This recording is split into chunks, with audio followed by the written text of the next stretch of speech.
중국으로 돌아가고 싶지 않다며 죽는 한이 있어도 자신은 한국에 남을 것이라 떼를 쓰고 있는 한 중국 여대생이 있습니다. 심지어 그녀는 한국에 온 지 6개월 만에 한국이 아니면 죽음을 달라라며 대성통곡을 하고 있다는 것인데요. 대체 그녀에게 무슨 일이 있었던 것일까요? 그럼 사연 시작합니다. 안녕하세요. 저는 중국 후난성 지역에서 대학교를 다니던 장리인이라고 합니다. 어렸을 때부터 저는 중국이 세계 최고라는 교육을 받으며 자랐어요. 집에서도 그랬고 학교에서도 그랬죠. 우리 중국은 광활한 영토와 찬란한 역사, 뛰어난 민족성을 가지고 있으며 다른 나라들보다 훨씬 우월하다는 말을 매일같이 들어왔어요. 그러다 보니 어느 순간부터는 정말 중국이 세상 그 누구와도 견줄 수 없는 최고의 선진국이자 인류 강대국이라고 믿게 되더라고요. 그건 일종의 세뇌에 가까운 신념이었죠. 그런데 절대로 깨지지 않을 것만 같았던 그 신념에 서서히 금이 가기 시작했어요. 중국의 한류 열풍이 불어오며 젊은 세대들이 한국의 문화에 열광하기 시작한 것이죠. 중국에서 요즘 젊은이들은 VPN을 사용해서 구글을 이용하는 층들이 많아져서 이미 중국 깊이 한국의 문화는 이미 파고 들어왔었습니다. 한국의 음악, 한국의 드라마, 한국의 패션, 한국의 음식들을 접하며 중국의 젊은 사람들은 진짜 선진 문화가 무엇인지 알게 되었고 그동안 중국 정부가 주입하고 만들어 온 최고의 중국이라는 허상에서 벗어나고자 했어요. 저 역시 그 중에 한 사람이었죠. 저는 드라마와 영화를 통해 한국에 대한 호기심을 키워나갔고 결국 한국에 있는 대학교로 교환학생을 갔다 오기로 했어요. 갑자기 제가 한국에 가겠다고 하자 주변 사람들, 특히 어른들은 깜짝 놀라셨죠. 해외로 공부를 하러 갈 거면 뭔가 조금 더 그럴듯한 곳으로 가야지. 왜 하필 그런 쥐뿔도 없는 나라로 가려고 하는 거니? 게다가 중국 출신인 네가 한참 아래인 한국으로 뭘 배우러 간다는 건 이치에 맞지도 않아. 예전에 한국은 우리 중국을 대국으로 모시던 작은 나라인데 거기로 무슨 공부를 하러 간다고 하는 거니? 넌 창피하지도 않니?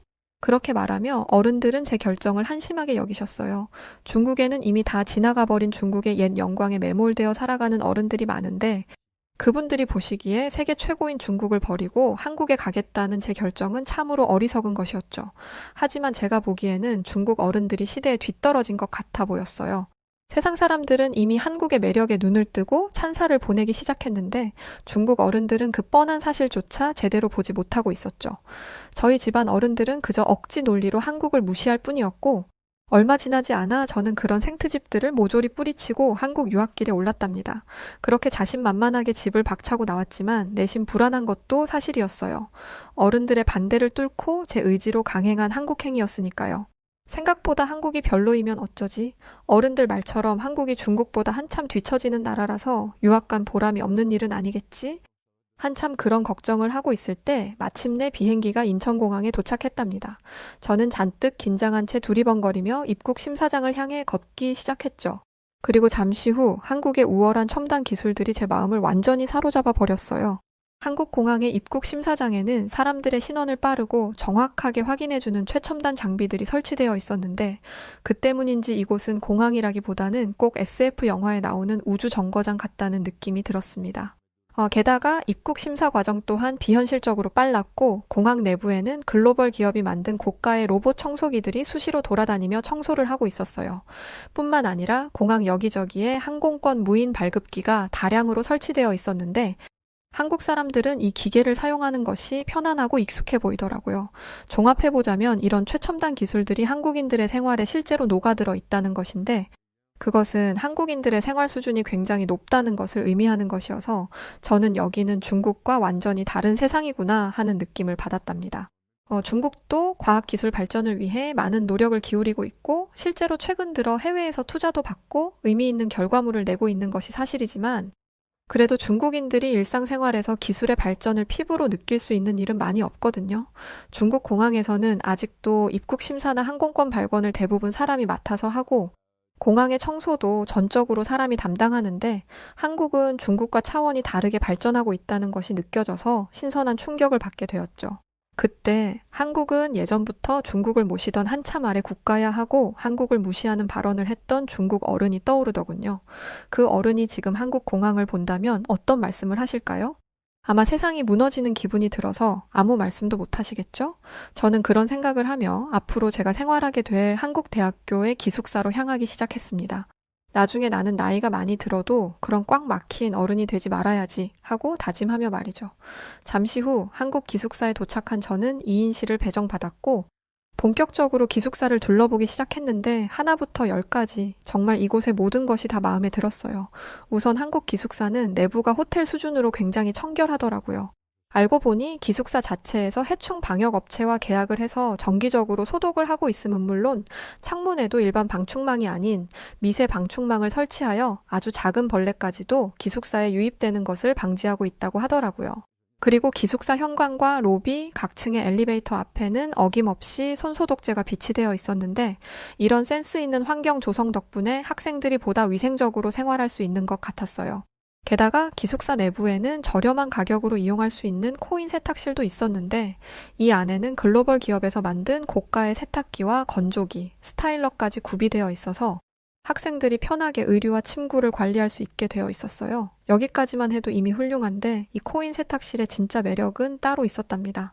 바로 이 세탁실 한켠에 작은 테이블과 커피 머신이 있어서 세탁이 다 될 때까지 이곳을 카페로 이용할 수 있다는 것이었죠. 한국인들은 시간을 허투루 낭비하는 것을 싫어하고 효율적으로 움직이는 것을 좋아한다더니 이 세탁실이 딱 한국인들의 그런 점을 보여주는 것 같았습니다. 마지막으로 기숙사 방 안에는 시스템 에어컨이 설치되어 있었는데 이 역시 고가의 브랜드 제품이어서 저는 한국이 이렇게 돈이 많은 나라였나 하고 깜짝 놀랐답니다. 이 에어컨이 우리 방에만 설치되어 있는 것도 아닐 텐데 그 많은 에어컨 값을 다 합하면 그게 다 얼마인지, 게다가 그걸 유지하고 관리하는 비용까지 생각하면 이런 시설을 당연하게 운영 중인 한국과 이런 시설을 당연하게 누리는 한국인들이 너무나 대단하게 느껴졌습니다. 더 솔직히 말하자면 부럽기도 했고요. 중국에는 에어컨은커녕 선풍기조차 없는 곳에서 공부하는 학생들이 태반이니까요. 그런 생각을 하며 씁쓸해하고 있을 때였어요. 기숙사 방문이 열리고 앞으로 한 학기 동안 저와 함께 지낼 한국인 룸메이트가 들어왔습니다. 이 친구의 이름은 나유진이라고 했어요. 저는 평소 한국인에게 호기심과 호감을 갖고 있었고 또 앞으로 좋든 싫든 같은 방에서 지내야 하니 유진이와 친하게 잘 지낼 생각이었죠. 그래서 저는 유진이에게 먼저 손을 내밀어 악수를 청하며 인사를 했죠.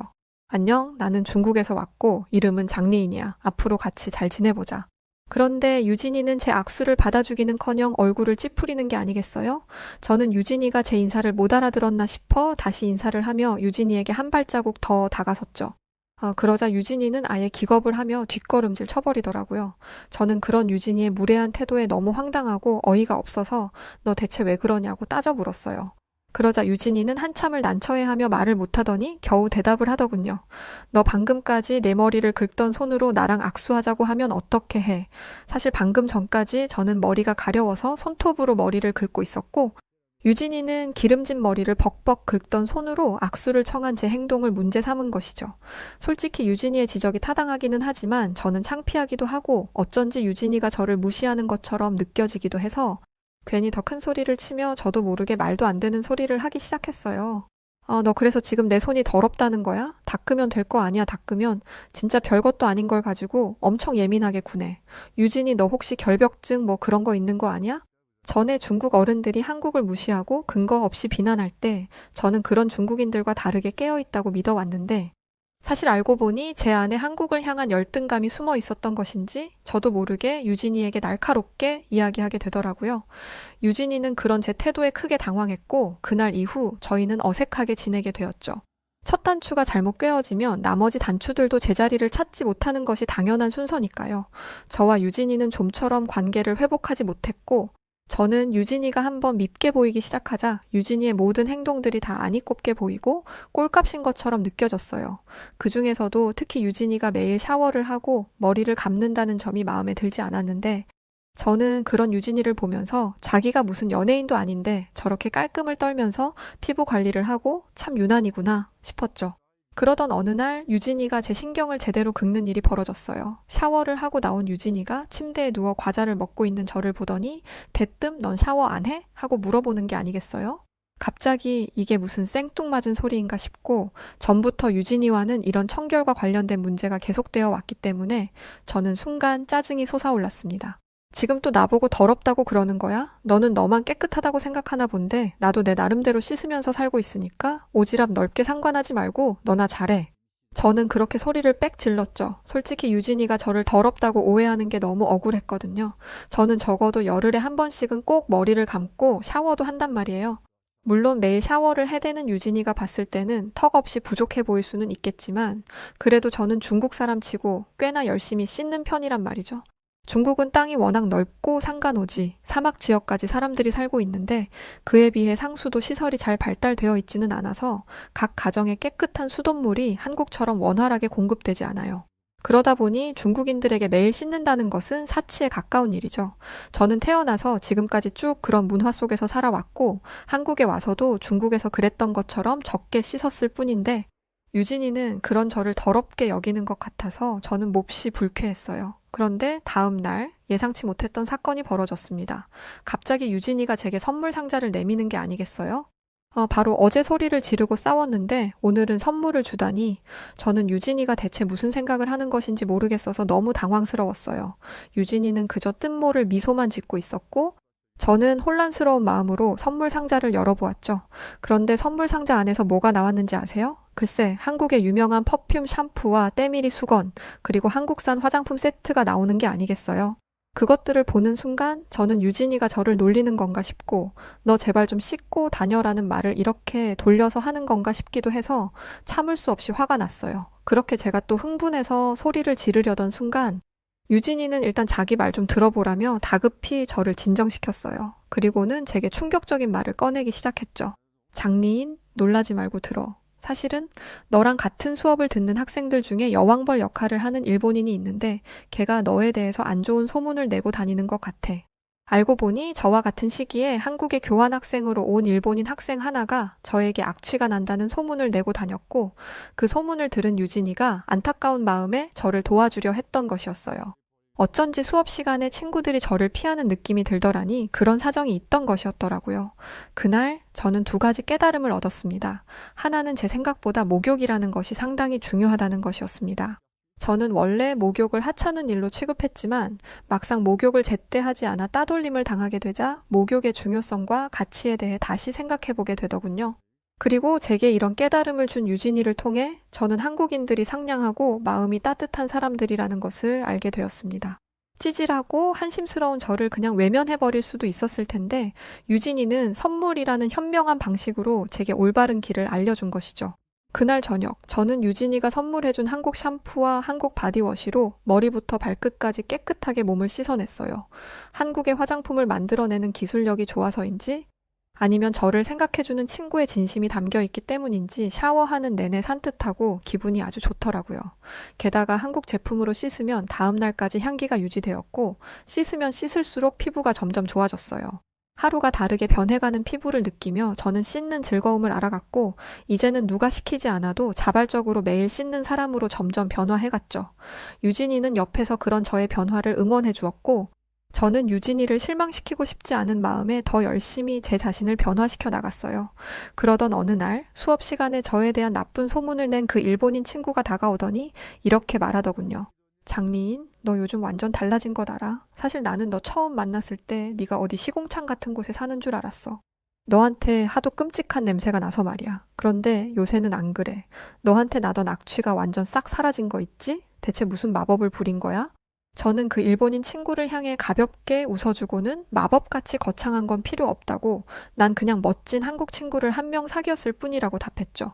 그러면서 너 같이 못된 계집애는 절대로 사귈 수 없는 그런 친구라고 덧붙였어요. 그러자 그 일본 친구는 약이 올라서 죽으려고 하더라고요. 그러거나 말거나 저는 유진이와 점심 약속을 해놨기 때문에 얼른 자리에서 일어나 약속 장소로 향하기 시작했습니다.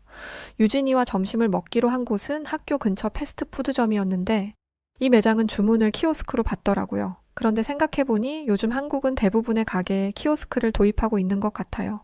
아니, 여기에서 더 나아가 아예 키오스크만으로 운영되는 무인 매장들이 점점 늘어나는 추세죠. 무인 매장을 도입했을 때 기업 입장에서는 인건비를 줄일 수 있고 소비자 입장에서는 저렴한 가격으로 물건을 살 수 있으니까요. 현재 한국에는 길거리마다 무인 아이스크림 가게, 무인 편의점들이 들어서 있고 이것들은 이제 한국인들에게 일상이 되었다고 해도 과언이 아니랍니다. 그런데 한국인에게는 너무나 당연하게 느껴지는 일이 다른 누군가에게는 그렇지 않을 수도 있으니 중국이 바로 그런 케이스예요. 한때 중국에도 무인 가게 열풍이 불었던 때가 있었죠. 하지만 얼마 못 가 중국의 무인 가게들은 모조리 철수해야 했답니다. 왜냐하면 밤이면 밤마다 노숙자들이 무인 가게에 들어와 죽치고 앉아 나가지를 않았거든요.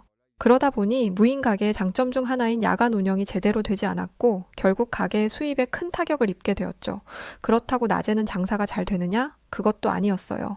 낮에 무인 가게는 불량배들의 천국이 되었거든요. 게다가 일반 손님들도 무인 가게에서 함부로 물건을 훔쳐가거나 가게의 가정집 쓰레기를 버리고 도망가는 어처구니 없는 일이 벌어지기도 해서 결국 무인 가게들은 중국에서 모두 장사를 접고 말았답니다. 중국에서 평화롭게 무인 가게를 운영하는 것은 헛된 꿈에 불과하다는 것을 너무 늦게 깨달은 것이죠. 중국이 키오스크와 CCTV를 만들 수 있는 기술과 무인 가게를 운영할 수 있는 자본을 가지고 있는데도 결국 무인 가게 상용화에 실패한 이유는 중국인들의 의식 수준이 한국인들보다 성숙하지 못하기 때문이라고 생각해요. 아무리 뛰어난 기술을 가지게 되었어도 그것을 사용하는 사람들의 수준이 떨어지면 절대 훌륭한 결과가 나올 수 없는 법이니까요. 감시하는 눈이 없어도 정직하고 반듯하게 행동하는 양심. 한국인들은 그것을 갖추고 있기에 중국과 차별화된 발전을 이루어온 것이었죠. 그런데 중국과 비교했을 때 한국이 뛰어난 점은 이뿐만이 아니에요. 한국의 장점들을 나열할 때 절대 빼놓을 수 없는 것 중에 하나가 바로 대중교통이죠. 저는 한국의 지하철과 버스를 정말 진심으로 사랑해요. 일단 한국의 대중교통은 이용 방식이 편리해서 좋았어요. 복잡할 것 없이 그냥 교통카드 하나만 있으면 그걸로 끝이니까요. 반면에 중국은 시골 지역에서 버스를 탈 때 아직도 버스 안에 요금을 걷는 직원이 있어서 그 사람에게 직접 현금으로 계산을 해야 하는 번거로운 과정을 거쳐야 하죠. 게다가 중국의 버스는 배차 간격이 너무 길어요.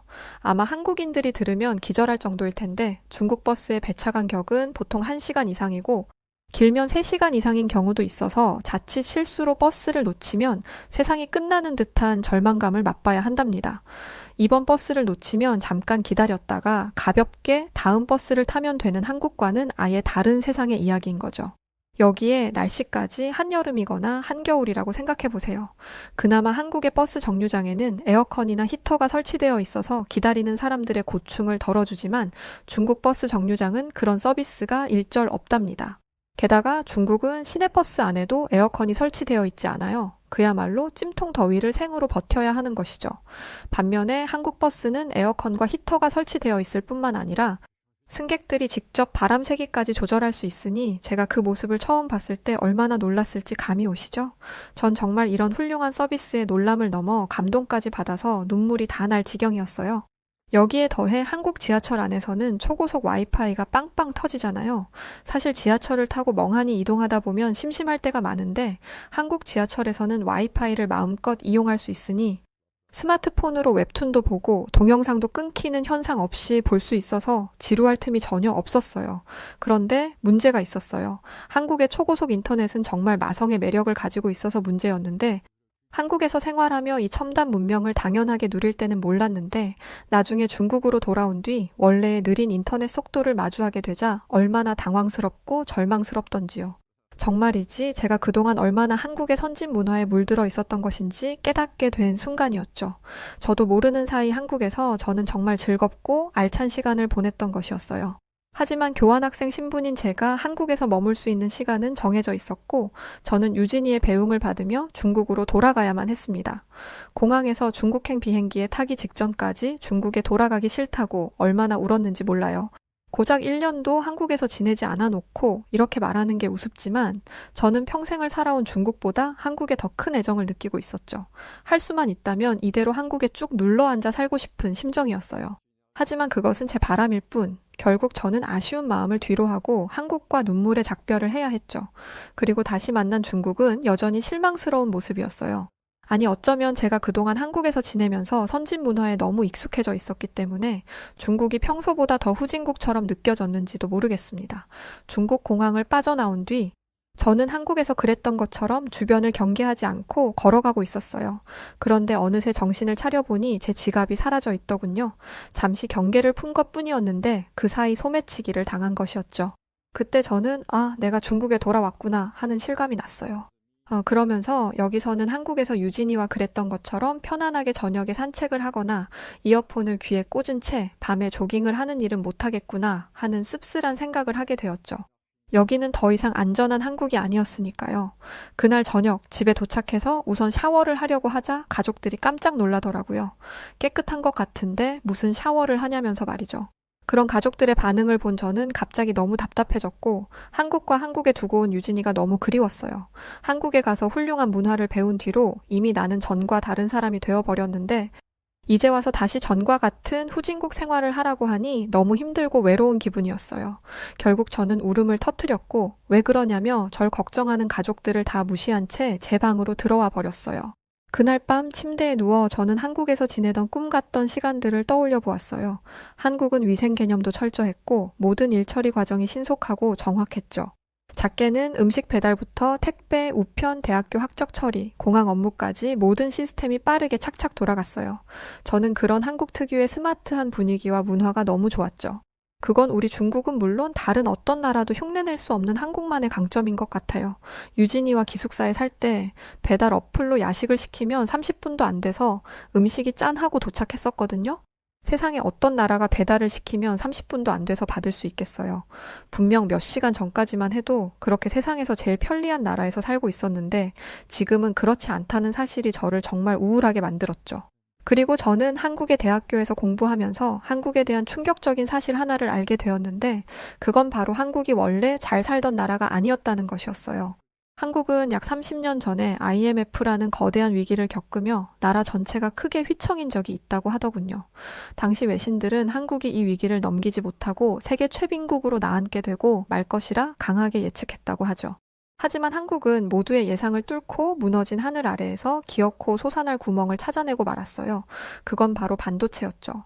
IMF가 터지기 전까지만 해도 한국의 경제는 2차 산업이 핵심이었지만 IMF가 터진 후 한국은 기존의 핵심 산업들을 과감하게 버리고 3차 산업 시장으로 뛰어드는 도전을 했다고 해요. 그리고 그 결과는 모두가 알다시피 대성공이었죠. 한국의 이런 대역전 성공 신화가 놀라운 이유는 먼저 아무런 희망이 보이지 않는 상황에서 가능성 하나만을 보고 뛰어든 한국인들의 도전 정신이 너무 멋지기 때문이고 또 그 도전을 실제 성공으로 실현해낸 한국인들의 저력이 대단하고 또 대단하기 때문이에요. 한국의 대기업들은 최첨단 기술력으로 세계의 선두에 섰을 뿐만 아니라 시장을 완전 장악하고 있죠. 예전에는 분명 미국이나 유럽이 더 뛰어난 제품을 만들어내던 영역들인 TV, 화장품, 영화 미디어 산업까지도 이제는 한국이 전혀 밀리지 않아요. 오히려 소비자들은 메이드 인 코리아에 더 열광하고 있고 전 세계인들이 한국의 문화에 빠져들면서 한국의 위상은 그 어느 때와 비교할 수 없게 드높아졌어요. 하지만 중국은 어떤가요? 중국은 스스로를 가리켜 대국이자 세계 최고라고 하며 말하죠. 하지만 중국만 모르는 것 같아요. 최근 미국의 강력한 대선 후보인 트럼프 대통령이 한국이 핵무기를 소유할 수 있도록 하겠다라는 말에 중국에서는 한국은 핵무기를 만들 기술력 자체가 없는 나라라며 깎아내리기 바쁘죠. 그런데 사실 다 알잖아요. 이미 세계가 다 알죠. 한국은 이미 아주 오래전부터 세계에서 가장 강력한 핵무기 제작 기술을 보유하고 있다는 사실 말이죠. 물론 중국이 실제로 엄청난 힘을 가진 국가임은 분명해요. 그런데 왜 국제 무대에서는 한국만큼 능력을 발휘하지 못하고 사랑받지도 못하는 걸까요? 한국인들에게는 있고 중국인들에게는 없는 것이 무엇인지 저는 오랫동안 고민해 보았어요. 그리고 예전 한국에서 유진이가 가르쳐 준 것에서 그 답을 찾았답니다. 전에 매일매일 샤워를 하는 유진이를 보면서 저는 유난이라고 생각했었죠. 그런데 유진이가 그렇게까지 유난을 떨었던 것은 사실 저를 배려하기 위해서였어요. 같은 방을 쓰는 제게 혹시라도 나쁜 냄새가 풍기지 않도록 귀찮더라도 매일 샤워를 하며 청결을 유지했던 거였죠. 그런 줄도 모르고 저는 한국인들은 웃기지도 않게 깔끔을 떤다고 비웃었던 거였고요. 이것은 어쩌면 아주 작은 차이에 불과하지만 이런 사소함이 모여서 시민의식을 만들고 국민성을 만들고 한 국가를 선진국으로도 후진국으로도 만드는 거겠죠. 다행히 저는 훌륭한 한국인 룸메이트를 만난 덕에 앞으로 어떤 지향점을 가지고 살아가야 하는지 분명하게 알게 되었고 고민은 길지 않았습니다. 다음 날 아침 저는 부모님께 학교를 졸업한 뒤 한국에 취직하고 싶다는 의사를 밝혔어요.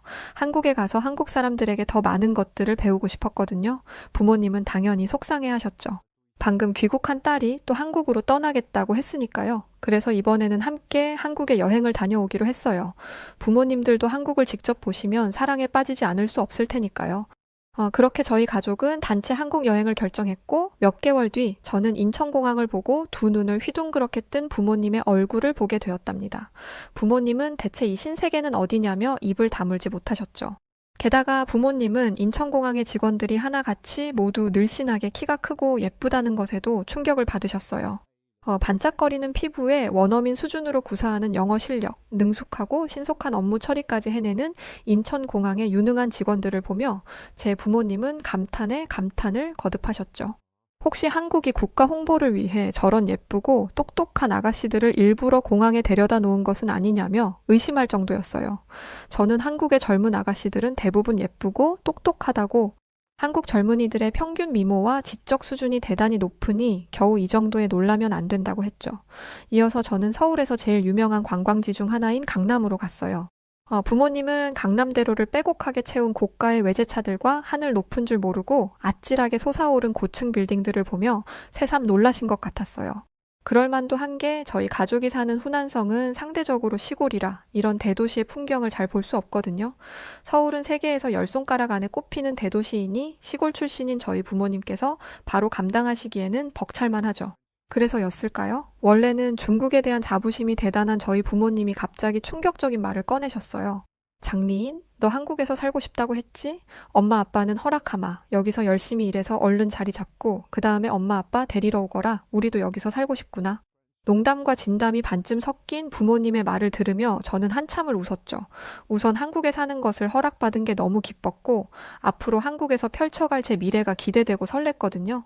물론 우선은 중국으로 돌아가서 학교도 졸업해야 하고 한국 회사에 취업하려면 한국어 공부도 열심히 해야 하고 갈 길이 멀었지만 그래도 한국에 제 미래가 약속되어 있다는 사실 하나만으로도 저는 너무 행복해요.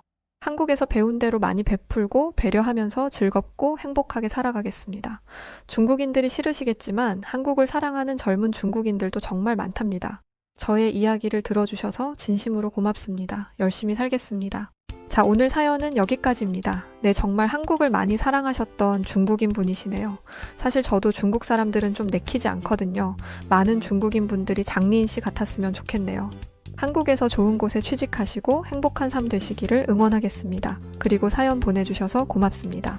자, 그럼 오늘 사연 어떻게 들으셨나요? 오늘 사연이 재미있으셨다면 구독과 좋아요, 알림 설정 부탁드립니다. 그리고 지금까지 저는 사연을 읽어드렸던 여우튜브 나레이션 송은지였고요. 더 재밌고 알찬 내용으로 다시 찾아뵙겠습니다. 영상 끝까지 시청해주신 분들 모두 고맙습니다. 그리고 우리 구독자 여러분들 사랑합니다.